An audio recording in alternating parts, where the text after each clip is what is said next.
Assalamu alaikum. We are from Al Baraka Year 7, and today we are going to talk about the blessed month, the blessed 10 days of Dhul Hijjah. Dhul Hijjah is the last month of the Islamic calendar where people should try to do as many good deeds as possible. The Prophet Muhammad sallallahu alaihi wasallam that there's no other 10 days that are more blessed to Allah than these.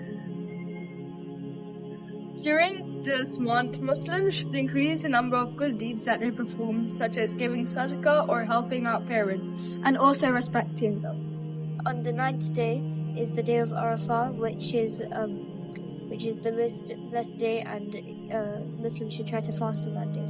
Also, during these 10 days, Muslims usually fly out to Mecca to go perform Hajj, which is one of the main pillars in Islam. On the last day, Muslims sacrifice, and then it is Eid al-Adha. May Allah accept our du'as for this